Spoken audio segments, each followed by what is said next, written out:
So last night I finished a 2 hour documentary, split up in two parts on HBO, and that is the Leaving Neverland documentary, which was debuted at the Sundance Film Festival, and then they split it in two for HBO. I thought I was going to be upset, angry, because I, along with all of Michael's fans, MJ's fans, support him. Even in death, we still will go to the ends of the earth to fucking defend him. We all know about the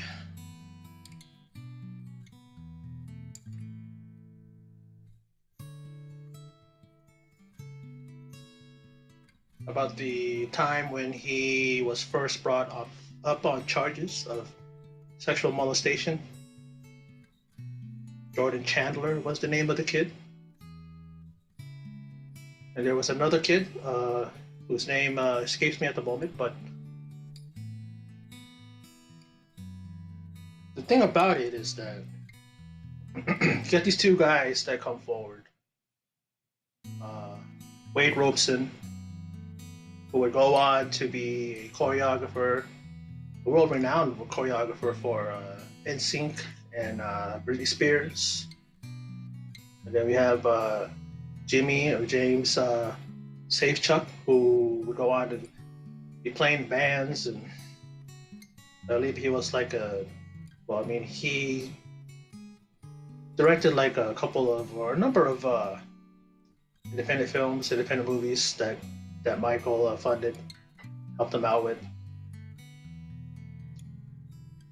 You know, the way it opened was Wade Robeson. He just flat out says that Michael sexually abused him, and when he is being interviewed, which, let's just be honest here, it's pretty one-sided. You know, the reason why it took me so long to watch this is because refused. I didn't want to see this again. I didn't want to see people who may be influenced by money. You got this guy Wade Robeson and even Safechuck, who people say their stories changed quite a bit. At first they're saying nothing about it. I believe they said Wade Robeson um, refused to say anything bad about Michael, even testified on his behalf. I believe on a 2003 trial, and he was already about 21 at the time. But he accused Michael from the ages of 7 to 14, he was abused by him. A lot of people are heated. A lot of people are upset because of how one-sided this documentary is. And yeah, you see that.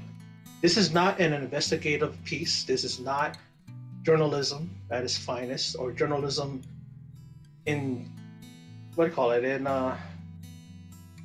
by definition. That's like they're taking one side and that's it. Michael, of course, can't be here to defend himself. They can't interview him. But they could have at least went to somebody, a representative of the Jackson estate. People who have come forward and have said that Michael never did any of those things. My colleague Calkin, whom we all know from Home Alone, was a longtime friend of his. Slept over his house. None of that stuff ever happened. This other kid that he says, I remember there's this one person, and I was thinking it's Jordan Chandler. I don't think it is him, but this other kid came forward and said that he was, I believe, in his early 20s, and he came forward and said that none of that stuff happened. His parents put him up to it, and it was all about money. The mom had been known in the past to try to extort money from celebrities. And it's funny because I listening to or watching all these different news outlets and celebrities and all that stuff, and it's funny how you see people are now a movement now to remove his music. Radio stations not playing his music anymore and saying that because of these allegations that are shocking and disturbing and shameful on Michael Jackson's part. And it's kind of fucking funny, motherfuckers, that this isn't the first time. You're acting like, oh my God, all along we thought Michael Jackson was a good guy. Oh, and these stories come out. Hello, people. It's only the opinion, or it's the side of Robson and Safechuck and their parents and people that were there. You can't make a judgment and say that we're going to stop playing his music, we're going to demand his music gets removed, and that, you know, pretty much people want to forget Michael or something like that because of this. You have these so-called celebrities who used to support him, and all of a sudden now they're not. You got that idiot Drake, who I fucking can't stand. I think he's overrated. He wants to take Michael Jackson, a collaboration that he did with Michael's music. Probably used, I believe he used his voice to do a duet with or whatever, taking off his album. I'm thinking, if I'm not mistaken, I thought that he was a fan of his. One of the guys, along with Bruno Mars and Chris Brown, that were influenced by him. It's funny that he does this now, right? He does know that Michael was accused before. Oh, he was acquitted. Of course he was, because he was innocent. People want to say, well, he paid them off. Do you know the story behind that? It is why he settled. His lawyers told him that it would cost more money for him to fight it. Michael wanted to fight it. For those of you guys who say he did this to hush, you know, to hush him up and send him away so that nothing else happens, Michael wanted to fight it. Michael wanted to fight it. And I heard another story that he had a European tour, or just another tour, a big tour that was coming up. And the lawyers told him, to Michael's disagreement, he wanted to fight it, but they said, this is going to cost you money, you know, and, you know, your tour is going to be, you know, either canceled or not go on. You know, there's going to be some of you out there that don't like Michael, hate him. There's some of you that, because of this documentary, are going to be switched around. I got to admit it. I don't know if Safechuck and Robeson are great actors, but if there was a person that was on the fence, wondering whether or not Michael was guilty or not, see these guys talk and how emotional they get, they shed genuine looking tears, I'll say. They will, they'll like agree with them and then say that Michael is a monster and he actually did this stuff. I was riveted. I was listening to the story. I could see that they're presenting a genuine emotions, and they are very, very shaken by it and affected by it. Wade Robeson would be visibly, you can hear him swallow really hard, like it was just hard for him to say something at times, you know. But this documentary, although well shot, put together well, it didn't look cheap. You know, they got their point across, and but at the same time, what I don't like about it is that why come out now? 2013, I believe, Robson came out with these allegations. I forgot about that up until seeing the promos and the news about the new documentary, Leaving Neverland. And I remember, and then I went and I flashed back and I said, oh yeah, that's right, he did come out and say that, you know.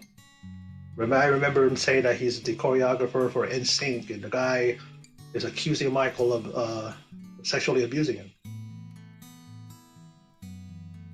You know, it's a real touchy subject. I mean, I even have, you know, family members that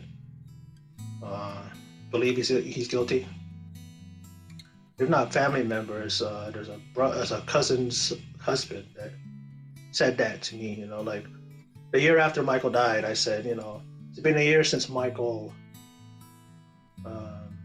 died, right? And then this guy goes, yeah, the man that's a pedophile that that abused children, and this is a guy that I swear he's all cool and everything when I accept his friend request and have him on my Facebook, and then he turns around and he starts saying this crap that it's like, you do know you're gonna offend people. Like, the majority of my family love Michael Jackson, and they don't believe of anything, of anything that's been said about him. And then this guy just thinks that he's so cool because he wants to be one of those guys that speaks his mind, but it's like he sounds like he's just trying too hard to do that. But you know, you gotta understand, man, when it comes to Michael. And I know people go, yeah, everybody says that. Everybody says that, yeah, he didn't have a childhood. And why are you making excuses for that? He's still acting weird. You don't sleep in a bed with a 7 to 10 to 12-year-old kid and stuff. People don't, and I heard somebody say this very, very, this eloquently. They really, really expressed this point. They said, no one knows what's going on in Michael's head.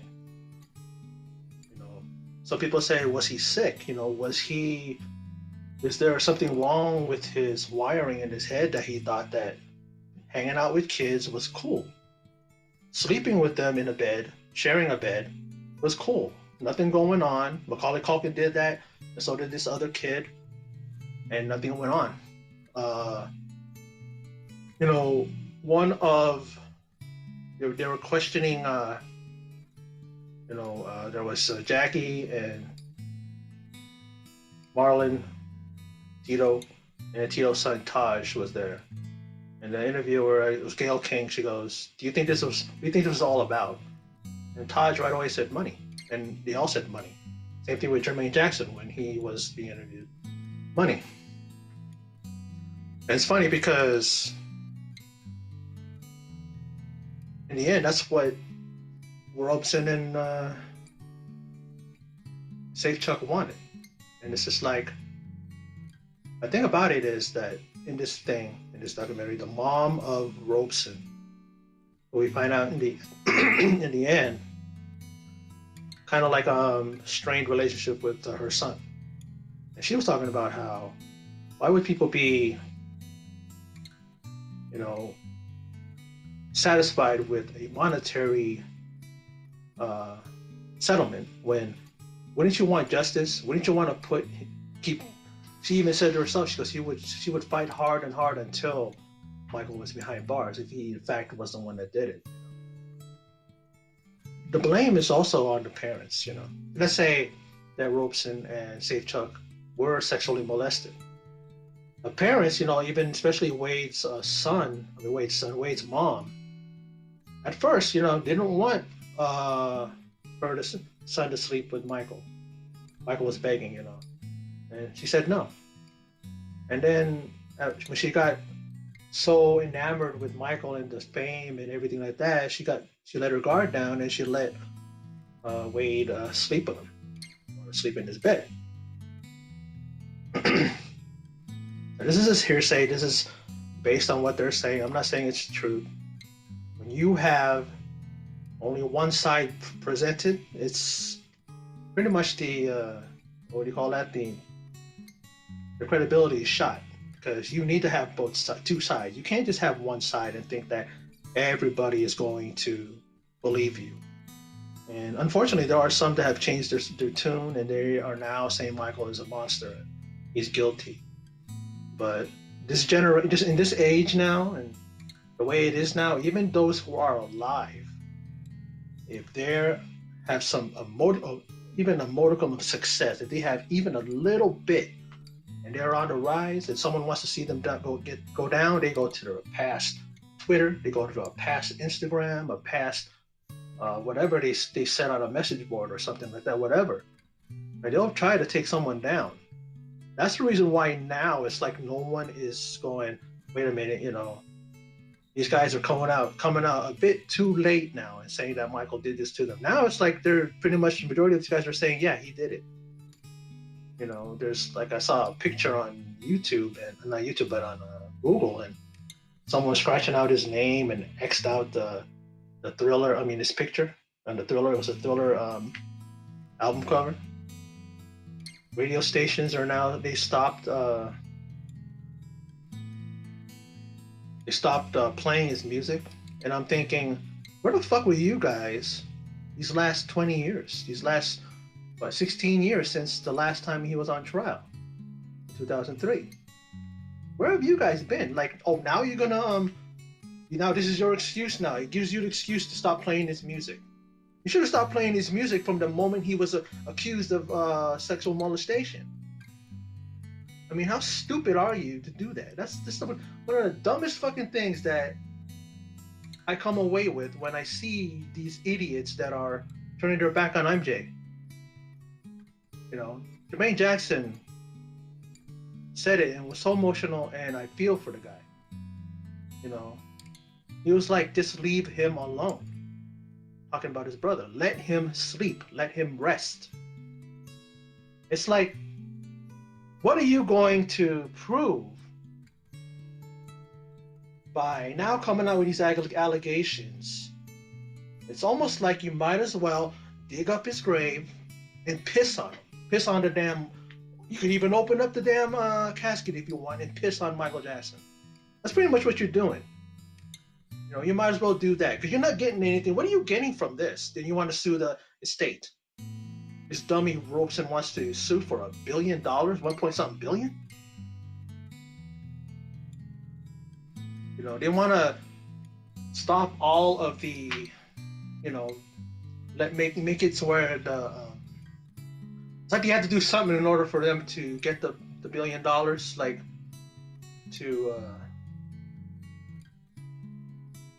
I guess to take away the take away the value of the estate, or bring them down and take away everything from the library of Michael's music. Have him stop his music, stop playing, or take away any kind of way for them to make money or something like that. But it's like going through all these steps just so that he can get that 1 point something billion. Thinking, and I know how what people do in order to get even a little bit of a settlement. Go high, they're still going to get money. You know what I mean? And who knows? These guys will probably get a settlement. I mean, I think they did, but I'm not sure. I didn't look at the last part. I think the last part is said that these two got a 1 point something million settlement, or maybe it was they said the 1.5 billion like lawsuit or something like that. Because I watched it and then I rewinded it so I could see that part, and then I got distracted and then it played on and I didn't read it. But I'm not going to do an in-depth thing going by. I took a lot of notes so that I know what to talk about, but at the same time, it's like I like winging it. Why am I going to go, play by play? This isn't a damn, boxing match or a wrestling match where you got to say every move and every counter and all this stuff. No, it's just I'm just pretty much, you got Wade Robeson and James Safechuck and talking about how they befriended Michael. Safechuck wasn't even a fan at first. He grew to be a fan and grew to be close friends. Both of them did to Michael. Then the allegations of sexual abuse. Wade Robeson, it's funny how he emphasized he was a 7-year-old kid. A 7-year-old kid being sexually abused. A 7-year-old kid. A lot of times he would say 7-year-old kid. It's almost like the director or producer coerced them, told him, make sure you mention that, because then that's going to hit even harder. Maybe that's what got people to be on his side, because he kept saying 7-year-old kid. He kept saying that. It's like, we got it. You knew you were a kid. You don't have to keep saying that. When I read more into the guy's character and his background, it's like you can't believe the guy.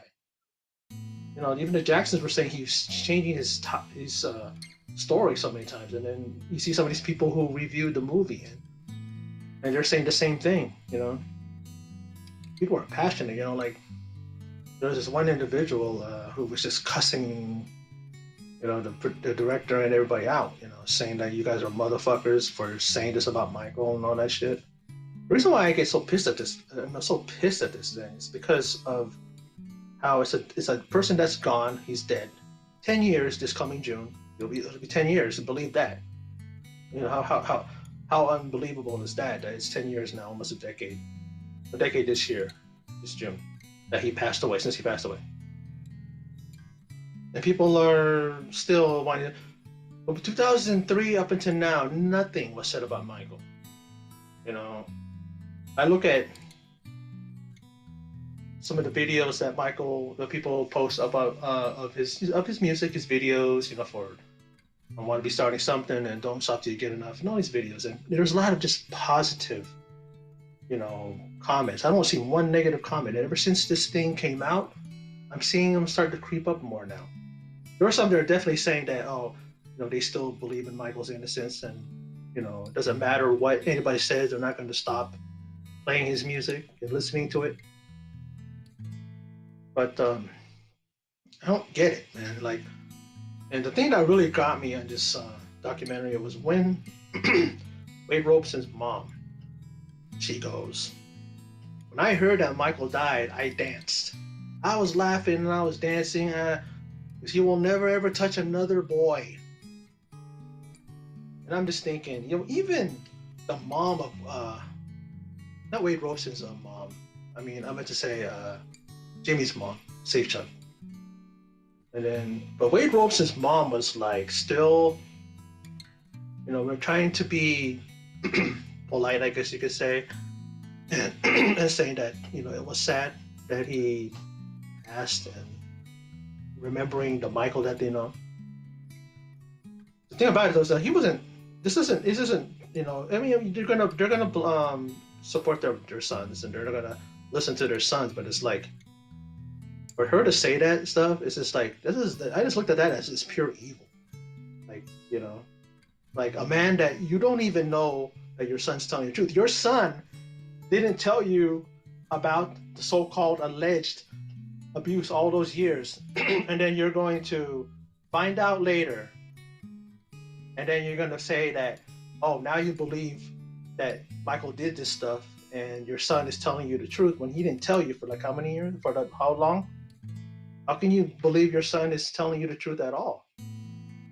I understand that, you know, these guys are probably playing off of the whole thing. Well, you know, sometimes you keep it down and you keep it inside and you don't bring it out, and you can't bring it out. But you don't motherfuck somebody who just died. Not like that. I've seen people who they're, you know, when it comes to like men whose kids were killed, you know, or who they're killed by somebody, and then you see that individual in court, and they don't say, they just say, oh, I hope you rot in jail, I hope you never get out. You know what I mean? It's like they're not gonna wish them death. There's a lot of them that don't wish these guys death, because what is that going to do? Nothing. And then she's like saying that she's dancing and happy that Michael's dead. For what? It wasn't proven. It's not like, you know, he was alive at first, and then he was found guilty, and then he died. You can say that then, but you know, Michael, it wasn't ever proven that your son was molested by him. It's just his word. And here's the thing too, in the documentary, where James Safechuck and Michael had a so-called marriage ceremony, a mock one, and then had the rings, right? And he had the ring in a little box, and he's looking at the jewelry and saying that, well, Michael was going to give him jewelry if he performs a certain act on him. And he's like this, and he goes, I can't look at these. And I'm going, then why the fuck do you have them still? And who knows if those are actual stuff that Michael gave him? You can easily, he's going to hold on to them for what, 10, 20 years? Like, why would you hold on to the rings? Oh, evidence? Is that your way of having evidence so that you can say, yeah, see, I got these rings. This is proof that we had a mock marriage ceremony and stuff like that. It's like, you know, you can't. It's like you're gonna hold on to those things for sentimental value, for to remind you of the your so-called harassment that you went through, the sexual you know acts that were performed on you. You should get rid of those things. Why are you holding on to them? Unless you're trying to use that as a way for leverage, so that you can say, "Hey, I got this. This is proof."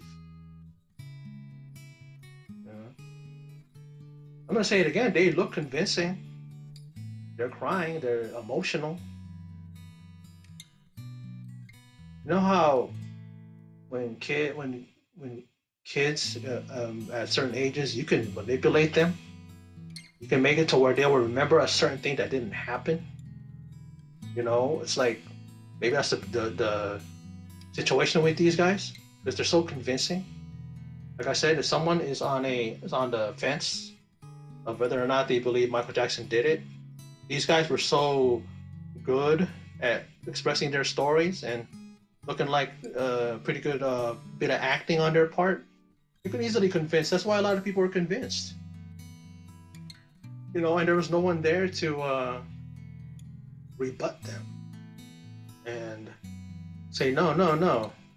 I mean, there's this guy called Michael Trapson. He's a Michael Jackson impersonator, very, very popular on YouTube, real funny. He's a real great channel. Y'all should check it out. And this guy is talking about how, what was he talking about? But I know that the whole thing of the gay thing was brought up about Michael. He talks about he knows girls that were with Michael.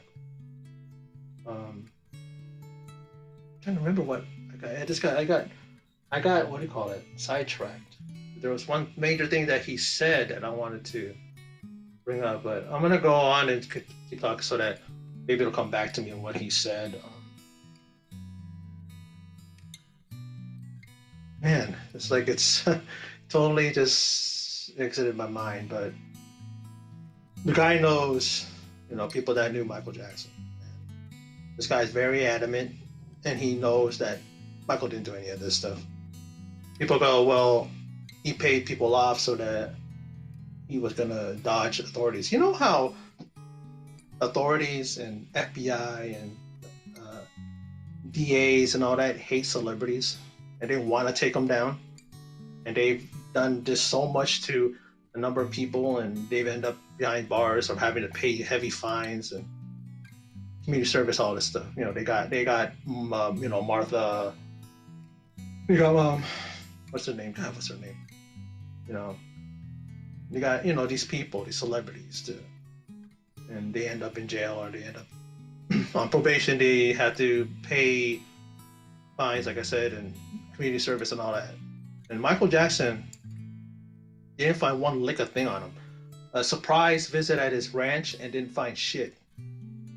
You would think that if Michael had all these things, they would find it. They went through it like you say, like the saying goes, with a fine-tooth comb. They even unfortunate thing when Michael was he had to be subjected to a search.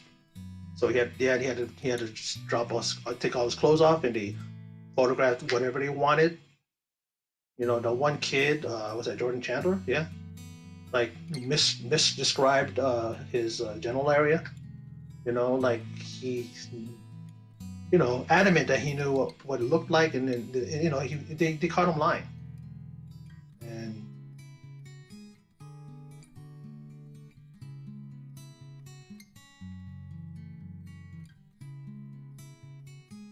all I'm gonna say in closing is leaving Neverland, although very riveting, it was very eye-opening. It was. And these two believe what they believe, very convincing. Tears. We see the interviewing of a lot of people, but only on one side. The documentary was good, in a sense of how it was filmed and how it was edited together and all that stuff. But at the same time, oh, and I just remember what Michael Trapson said. He was talking about how one of the kids um, claimed that they were at the Grammys with Michael, and the picture was totally different. And even I noticed that. That I forget what year was that. He even said that it was like I think they said the '88 Grammys and Michael wasn't there, or the '89 Grammys and he wasn't there. And I've known because every time Michael was at the Grammys, I would watch it, and I knew, and I looked at that and I'm thinking he didn't wear that at the Grammys. I remember. It's been a long time since when I saw Michael at the Grammys and stuff like that. But I remember, and then when he brought it up, I go, "That's right," like yeah. And it was a picture he said of a NAACP event, and they were claiming that that's what they were with him there when Michael was like, off somewhere else. And he didn't even attend the Grammys that year. So it's one of those things where I like how they like didn't have anybody that can rebut them because they know that they would have been caught with their pants down. Pardon the thing, because of course this whole thing is about them being allegedly molested. I didn't mean to use that analogy, but they would have been caught off guard, and they would have been they would have been like stuttering. They wouldn't have been able to really just defend what they're saying. And then I hear that for the international releases, like in the UK and all that stuff, they're going to edit it. So I'm thinking they know that a lot of mistakes were made, and so they're going to try to make it so that it looks more towards them. And then Oprah has an interview with those two. I haven't watched yet, but I'm going to watch it, even though I can't stand that bitch. But it's like it was those two and a bunch of people that are child abuse survivors. When you do that, like another person was talking about it in an interview, and they said you do that, and that's like very, very like you're trying hard to make Michael look even more guilty. Because if she's being down neutral and down the middle with these people, she wouldn't have the kind of people in the audience.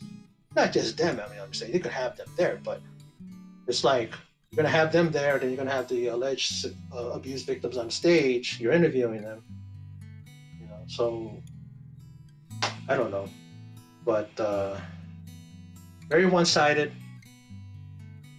This documentary, very long. We broke it up in two pieces, and first one was about them meeting Michael and the progression of their alleged sexual abuse, and then the next one, you see the story about Jordan Chandler and the sexual abuse allegations that come out to the surface, and you see him going through trial, and you see him defending himself, talking about MJ, and then, of course, his eventual death and his passing, and we see these guys talking about him, and then even the grandmother was saying how it was all his fault, blaming him for the breakup of the marriage, for Wade's family, his dad becoming bipolar and stuff, and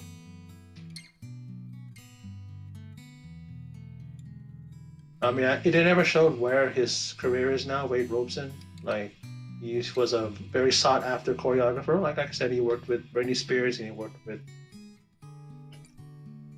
NSYNC.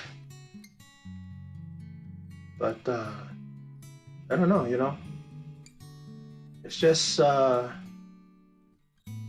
another way for people to pick on someone when they're down, to kick someone when they're down. And this time, it's literally someone's down. Michael is dead. He is buried 6 feet under, and we are no longer going to be able to see him. People like myself, I love Michael, one of the best ever to do it. People don't understand that Michael was battling with constant doubt in his mind, and the way he was talking. Now, he would always talk about I forgot who, I don't know who said it, but someone said that he would tell people that why are people accusing him of the things that he's doing. He would have a hard time sleeping because those thoughts were always in his head. Like what did he do wrong? Like he's why people are turning their backs on him, and he couldn't sleep. So what did he do? He turned to prescription drugs, and most notably, he turned to propofol. And then one day, he overdosed on it and passed away. And just imagine what he's going through, what he was going through in those last, well, actually, the last number of years. He's just a mess. He can't focus or function, or he can't, just constantly just in his head wondering why people are turning their backs on him and why people are accusing him of this, people that he gave his love and his time to and his help. A lot of us like to help people. A lot of us like to offer our like wallets in the sense of giving them money if they need money, and giving them, shelter, like let them stay just so that until they can get back up on their feet, offer them a job. And then you imagine those people that you helped out when it's time for you to ask for help, they're not there for you. When you need, when you all of a sudden you're talking to somebody who's a mutual friend of that person that you helped, and then they're telling this guy that you're talking to that, oh yeah, this and that, just saying just bad things about you and pretty much forgetting the fact that you helped them. Even the Jacksons, especially Jackie, said that he didn't want. Oh, was it Jackie or was it Jermaine? But they said they didn't even watch it. They're not. Why are they going to watch it? It was Jackie, because I know my brother. Why am I going to watch it? Why do I need to watch that? Is this going to be another, and that way of trying to, just disrespect their brother? Michael is he's just one of a kind. I remember first time knowing about him, and that's when he was in Jackson 5. All his career through Off the Wall and Thriller and Bad, Dangerous, History, the History Tour the album, and everything else,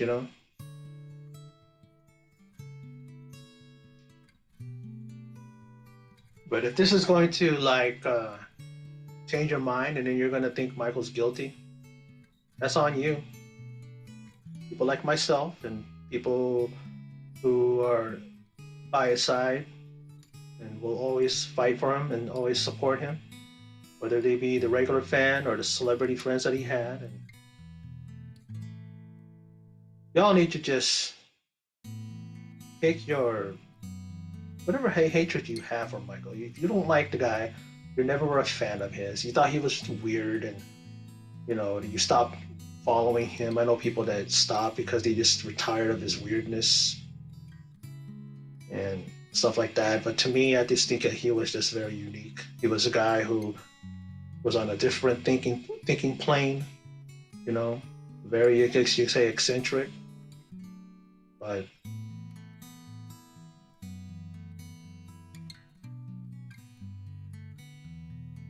those are my thoughts on leaving Neverland and my thoughts on Michael.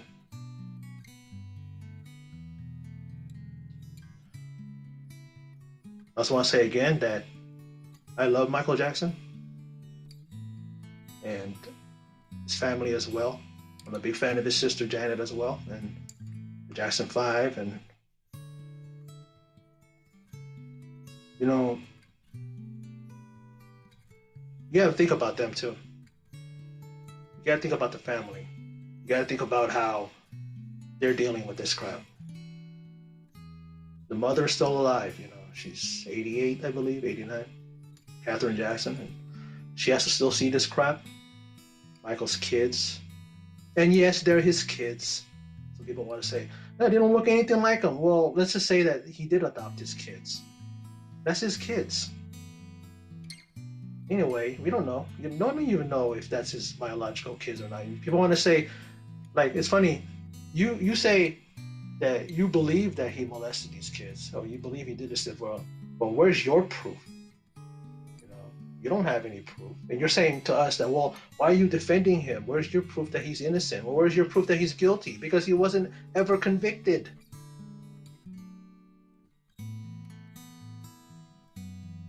But like I say to the fans, let's just band together and continually defend Michael, to the family, Catherine, and your kids, my, Janet and all, Jermaine, Tito, Randy, Marlon, Jackie, Jermaine, Rebe, Latoya.